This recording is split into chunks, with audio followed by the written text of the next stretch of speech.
ની જેમ જેમ પરીક્ષા આવે તેમ તેમ એ લોકોનો થોડો ડર વધતો જાય છે સાહેબ, કે પરીક્ષામાં શું પૂછાશે, કેવા પ્રશ્નો આવશે, મને આવડશે કે નહીં આવડે, એ બધું છોડી દો, ફરગેટ ઇટ. તમારે સારી રીતે પરીક્ષા આપવાની છે.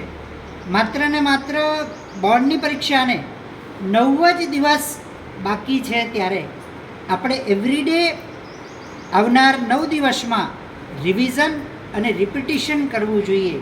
મિત્રો, કોઈ નવો ટૉપિક તૈયાર નહીં કરો તો ચાલશે, પણ તમારી જે આગવી તૈયારી છે એને એક રિવાઇઝ કરો, એને રિપીટાઇઝ કરો અને પરીક્ષા આપવા જાઓ ત્યારે ખૂબ જ પ્રફુલ્લિત મને પરીક્ષા આપવા તમે જાઓ. તમારા માતા પિતાને વંદન કરીને જાઓ. અને એવું જરૂરી નથી કે મંદિરમાં દર્શન કરવા જવું જ.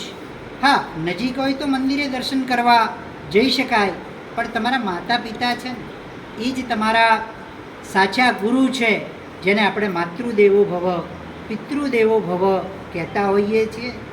આપણે પરીક્ષાના દિવસોમાં થોડા વહેલા ઉઠીને આપણે ડીપ બ્રીથિંગ લેવું જોઈએ, ઊંડા શ્વાસ લેવા જોઈએ.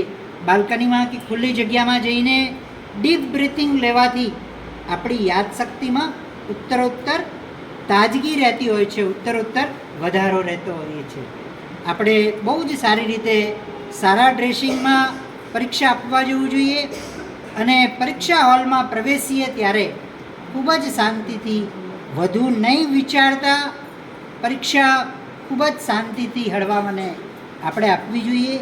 હજુ તમને ખ્યાલ નથી મિત્રો કે પરીક્ષાના 3 જ કલાક છે, માત્ર ને માત્ર 180 મિનિટ જ તમારી પાસે છે. પણ જેવા તમે પરીક્ષામાં આન્સર બુક લખવાનું શરૂ કરશો ત્યારથી તમારી 180 મિનિટ કેવી રીતે પૂરી થશે એ તમને ખ્યાલ પણ નહીં આવે.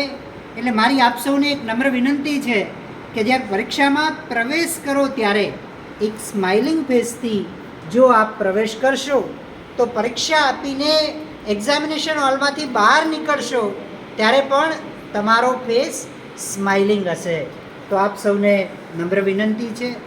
दोस्तों, કહેવાય છે कि सिर्फ दीप जलाने से रोशनी नहीं होती दोस्तों, सिर्फ दीप जलाने से रोशनी नहीं होती और फूल चढ़ाने से वंदना.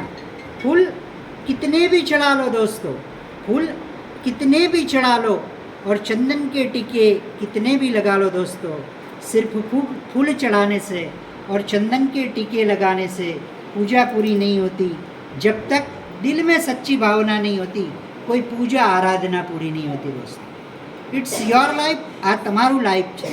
મેક ઇટ બિગ, એને બિગ બનાવો, એને મોટું બનાવો, એને લાર્જર બનાવો. ચલો મને એમ કહો